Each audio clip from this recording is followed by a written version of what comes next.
Շարունակվում է մեր եթերը սիրելի հեռուստադիտողներ, խոսում էինք բարի թեմաներից եւ ինչպես կարելի է փորձով կիսվել նաեւ այն մարդկանց հետ, որոնք ունեն դրա կարիքը։ Հիմա շարունակելու ենք այս թեման, բայց արդեն խոսքից անցնելու ենք գործի, թե ինչպես կարող են իրենց բիզնեսում, կարիերայում հաջողության հասած մարդիկ իրենց փորձով ու գիտելիքներով եւ ոչ միայն կիսվել սկսնակների հետ։ Խոսքը հաջողակից սկսնակին փոքր բիզնեսի աջակցման ծրագրի մասին է, որն իրականացնում է Իմ քայլը հիմնադրամը։ Մանրամասները մեր հյուրերից ներկայացնում մեր հյուրերին Թալին Թոփալաքյան, Իմ քայլը բարեգործական հիմնադրամի փոխտնօրեն եւ Լիաննա Մելքոնյան, հաջողակին գործարարից սկսնակ կին գործարարին նախագծի շահառու բարի լույս ես։ Բարի լույս։ Խոսենք նախ ծրագրի մասին, ինչպես այն ստեղծվեց եւ որքան է նրա անցած ճանապարհը այս պահին եւ ինչեր ենք կարողացել արձանագրել։ Օգնիվ մարդուն ոտքի կանգնելու, իսկ կանգքում մնալը թող իր սեփական ոտքերին։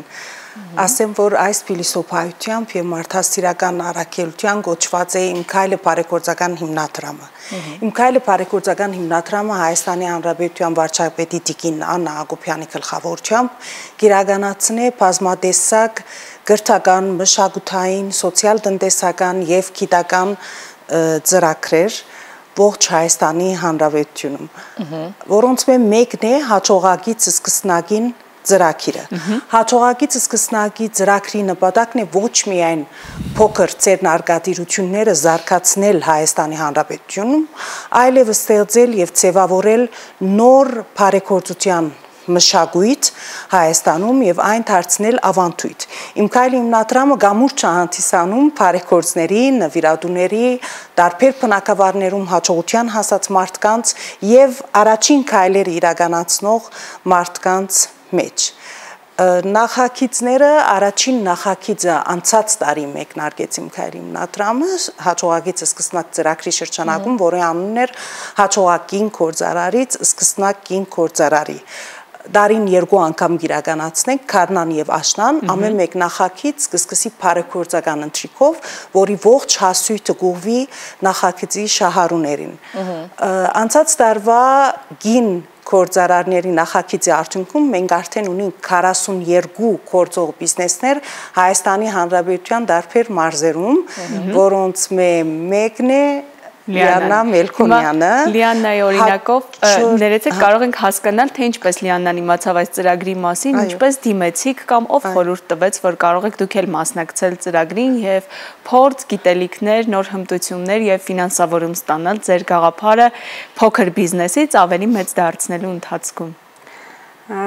Ծրագրի մասին իմացել եմ Facebook-ը հարթակից, պատահական ուղակի թերթելով, տեսա, հայտը լրացրեցի եւ դարձա շահառուներից մեկը, ում տրամադրվեց 1 միլիոն դրամ բիզնես զարգացնելու համար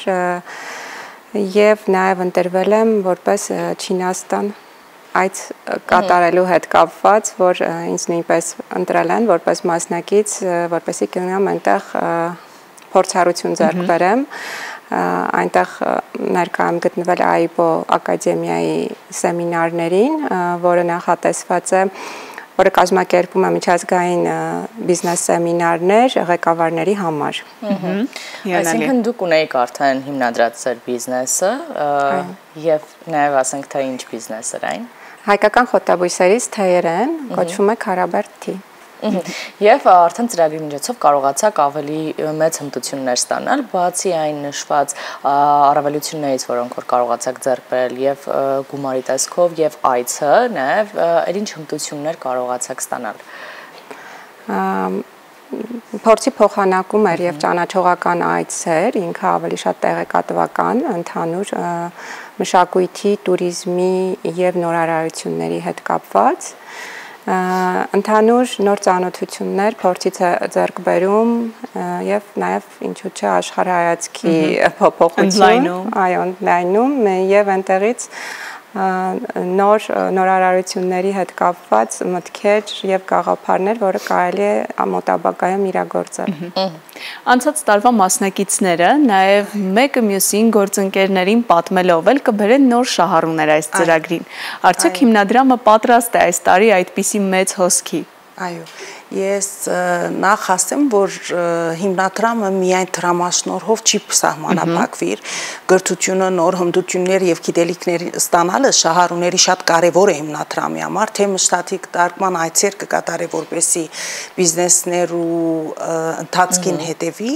եւ թե շահառուները գուղարկե տարբեր սեմինարներ ու տարբեր երկրներ փորձի փոխանակման, որպեսի հմտություններ ստանան, ոնց որ լիանան գնաց։ Մեր անցած տարվա երկրորդ նախագիծը, աշնան նախագիծը տարբեր թիրախային խումբի համար էր, ամեն նախագիծի մեկնարկի առաջին հիմնադրամը կհայտարարի թիրախային խումբը, ուրեմն տղամարդկանց համար էր, երիտասարդ տղամարդկանց համար, որի արդյունքում հիմա մենք ունենք 59 երիտասարդ տղամարդ 25-ից 40 տարեկանի մեջ, որ հաղթահարեցին բոլոր փուլերը, մասնակցեցան բիզնես կառավարման եւ պլանավորման դասընթացների եւ իրենց գործարար ծրագրերը արդեն ներկայացնում են հատուկ ձևավորված հանձնաժողովի եւ դրանցից լավագույն եւ իրադեսական գործարար ծրագրերը կստանան դրամաշնորհներ։ Իսկ հիմա 2025-ի քարնան հիմնադրամը արդեն հայտարարեց երրորդ նախագիծը, որի անունն է «Ստեղծենք միասին»։ Այս անգամ ուղղված է նորաստեղծ ընտանիքներին, այդ ընտանեկան բիզնեսի մասին որ 5 տարի է ամուսնացած են, ունին մինչև 3 տարեկան 1 երեխա կամ չունին երեխա եւ հետեւաբար ընտրիկնալ ընտանիքների համար է բարեգործական ընտրիկը, որ տեղի պիտի ունենա մայիս 28-ին Հայրիկ ռեստորանում ժամը 6-ին։ Բոլոր այդ ընտանիքները, որ կհաշվեն, որ իրենք հաջողակ են եւ հասած են որոշ բնակավարի մեջ հաջողության եւ գուզեն սադարել նորաստեղծ ընտանիքի առաջին քայլերը առնելու հրավիրված են մեր ընտրիկին, եթե 1 հոգի պիտի կա, 1 միլիոն է տոմսի արժեքը, 2 հոգու համար 1.5 միլիոն, 3 հոգու համար 3.5 միլիոն, 4 հոգու համար 4.5 միլիոն, որ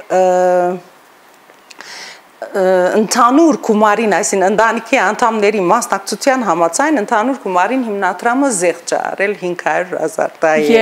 հասկացողությունը։ Ինչպես ամենասկզբում նշեցինք, ընտրիքի ողջ հասույթը ուղղվելու է բարեգործական նպատակներով այս ծրագրի շրջանակներում նորաստեղծ ընտանիքների եւ այն ընտանիքների, որոնք մինչեւ 5 տարի են ամուսնացած, ունեն մինչեւ 3 տարեկան 1 երեխա կամ չունեն երեխա, նրանց բիզնեսներին։ Իսկ կա արդյոք առաջնահերթություն, թե ինչպիսի բիզնես գաղափարների պետք է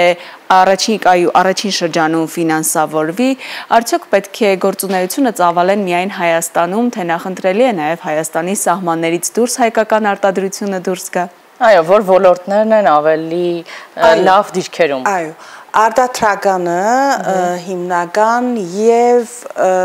սերվիսը, հյուրատնային աշխատանքը, սպասարկման աշխատանք եւ կան մշակութային եւ կրթական ծրագրեր, զարգացման կենտրոններ, շատ տարբեր են ոլորտները, բոլորն էլ կաչալերում են, կարևորը մասնակցեն մեր դասընթացներին եւ այսպես մասնակցված գործարար ծրագիրը ներկայացնեն հանձնաժողովի, որպեսզի գիտենք, որ հետոյալ արդյունք պիտի բերի այդ բիզնեսը գնա բիզնեսը լալ հիմնելու այսինքն խաղապարի փուլում կամ արդեն գործող բիզնես, որ ուզում են ընդլայնել։ Եվ հասկանանք նաև հայտերը, որոնք որ ստանում եք, դրանք բոլորն էլ ընդունվում են, մասնակիցները բոլորն էլ կարողանում են ներկա գտնվել, թե ամեն դեպքում հանձնաժողովը հայտերի միջից ընտրում է այն ամենանպատակահարմարները։ Երիտասարդի երազանքի օրինակ երկրորդ նախագծին մենք ունեինք 386 հայտ թիմող, որոնց չափանիշները համապատասխանողները չափորոշիչներուն համապատասխանող հայտերն էին 223, որոնց հետ անհատական բոլորի հետ հարցազրույցներ անցան, անոնք որ պատրաստ էին դասընթացների մասնակցելի, նորեն մահվեցավ TV-ից եւ 89 հոգի մասնակցեցավ դասընթացների, իսկ վերջում անոր գործարար ծրագիր ունի, հասան 59 թվի, սենց է հասկացողությունը։ Բոլորը ընդունեն երկար գործընթաց է։ Այո, պիտի հաղթահարեն, որպեսզի հասնեն գործարար այո ծրագրի մշակման։ Ինչ խորհուրդ կտաք բոլոր այն մարդկանց, ովքեր կարող են այս ծրագրի շրջանակներում դիմել եւ ստանալ հիմնադրամի աջակցությունը։ Ինչու պետք է դիմեն։ Եթե ուզում են իրենց նպատակները իրագործեն ավելի արագ եւ չգիտեմ, ինչ որ օգնության կարիք ունեն, որը այդ պահին չունեն, բայց ունեն գաղափար, որ ուզում են իրագործեն կամ ունեն սկսնակ բիզնես, որի համար գումար է հարկավոր ու իրենք այդ պահին չունեն, հաստատ խորհուրդ կտամ բոլորին դիմեն, քանի որ այդպես ավելի արագ քայլերով կհասնեն իրենց նպատակներին, այո, եւ բիզնես գաղափարները կիրագործեն։ Տիկին Թոփալակյան, նաև ձեր խոսքը ձեզ դիտող հեռուստադիտողին եւ այն մարդկանց, ովքեր որ կարող են եւս մասնակցել, ովքեր որ երազանք ունեն, գաղափար ունեն, կամ գուզեն ընդլայնել իրենց բիզնեսները, թող չի վախենան, թող թիմեն հիմնադրամին, մենք պատրաստ ենք սատարելու, պատրաստ ենք օգնելու, բայց իրենք էլ պատրաստակամություն պիտի ունենան դասընթացների մասնակցելու, որպեսզի ավելի պրոֆեսիոնալ մասնակցված կարենան ղեկավարել իրենց բիզնեսները եւ վերջում ստանան դրամաշնոր վաստել իրենց ընտանիքների զարգացման եւ Հայաստանի Հանրապետության զարգացման, տնտեսական զարգացման։ Շնորհակալություն։ Ուզեմ նշել, որ Տոմսերի արժեքի մեջ սխալ ասեցի, 1 հոգին 1 էր, 2 հոգին 1.5 միլիոն,